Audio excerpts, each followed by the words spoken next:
ഇന്നലെ നടന്ന വേൾഡ് കപ്പിൻ്റെ ആദ്യ ക്വാർട്ടർ ഫൈനൽ പോരാട്ടത്തിൽ നിലവിലെ റണ്ണേഴ്സിപ്പുകളായ ഫ്രാൻസ് മൊറോക്കോയെ പരാജയപ്പെടുത്തി വേൾഡ് കപ്പിൻ്റെ സെമി ഫൈനലിൽ കടന്നിരിക്കുന്നു.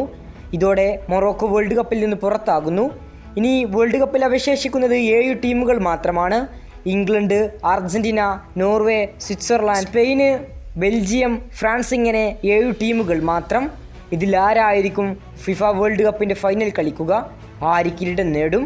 ആകാംക്ഷയോടെ കാത്തിരിക്കുകയാണ് ഫുട്ബോൾ ലോകം. ക്വാർട്ടർ ഫൈനലിലേക്ക് എത്തിയ 8 ടീമുകളെ ഉപയോഗിച്ച് ഇപ്പോൾ ChatGPT തന്നെ പ്രവചനം നടത്തുന്നുണ്ട്. ആര് വേൾഡ് കപ്പിൻ്റെ ഫൈനലിലെത്തും, ആര് കിരീടം നേടുമെന്ന്.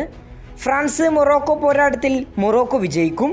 ഇംഗ്ലണ്ട് നോർവേ പോരാട്ടത്തിൽ ഇംഗ്ലണ്ട് നോർവേയെ തകർക്കും. പിന്നെ നടക്കുന്ന ബെൽജിയം സ്പെയിൻ പോരാട്ടത്തിൽ മുൻ ലോക ചാമ്പ്യന്മാരായ സ്പെയിൻ ബെൽജിയത്തെ തകർത്തെറിയും. അർജന്റീന സ്വിറ്റ്സർലാൻഡ് പോരാട്ടത്തിൽ നിലവിലെ ലോക ചാമ്പ്യന്മാർ വിജയിച്ച് സെമി ഫൈനലിലേക്ക് എത്തും. ഇതോടെ അർജന്റീനയും സ്പെയിനും ഫ്രാൻസും ഇംഗ്ലണ്ടുമായിരിക്കും സെമി ഫൈനലിൽ ഉണ്ടാവുക. ആദ്യ സെമിയിൽ ഫ്രാൻസ് സ്പെയിൻ പോരാട്ടമായിരിക്കും.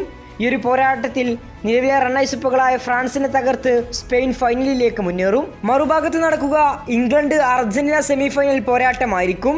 ഈ ഒരു സെമി ഫൈനൽ പോരാട്ടത്തിൽ നിലവിലെ ലോക ചാമ്പ്യന്മാരായ അർജന്റീന ഇംഗ്ലണ്ടിനെ പരാജയപ്പെടുത്തി തുടർച്ചയായ 2ാം തവണയും വേൾഡ് കപ്പിന്റെ ഫൈനലിലേക്ക് എത്തും. ഇതോടെ അർജന്റീന സ്പെയിൻ ഫൈനൽ പോരാട്ടത്തിനായിരിക്കും ഫുട്ബോൾ ലോകം സാക്ഷിയാവുക. ഈ ഒരു പോരാട്ടത്തിൽ അർജന്റീന സ്പെയിനെ വീഴ്ത്തി തുടർച്ചയായ 2ാം തവണയും ലോകപട്ടം സ്വന്തമാക്കും.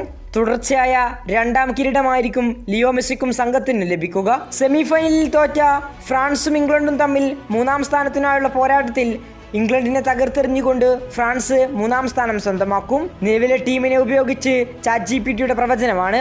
അർജന്റീന 1ാം സ്ഥാനത്തെത്തും. സ്പെയിൻ റണ്ണേഴ്സ് അപ്പുകളാവും. ഫ്രാൻസ് 3ാം സ്ഥാനത്തും ഇംഗ്ലണ്ട് 4ാമതും ഫിനിഷ് ചെയ്യും. ഇങ്ങനെയായിരുന്നു ChatGPTയുടെ പ്രവചനം.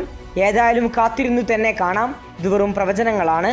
പ്രവചനങ്ങളെ കാറ്റിൽ പറത്തിയും ശരിയാക്കിയും മത്സരങ്ങൾ ഒരുപാട് കടന്നുപോയി. കൂടുതൽ ഫുട്ബോൾ വാർത്തകൾക്കും വേൾഡ് കപ്പ് വിശേഷങ്ങൾക്കും വേണ്ടി ചാനൽ സബ്സ്ക്രൈബ് നൗ.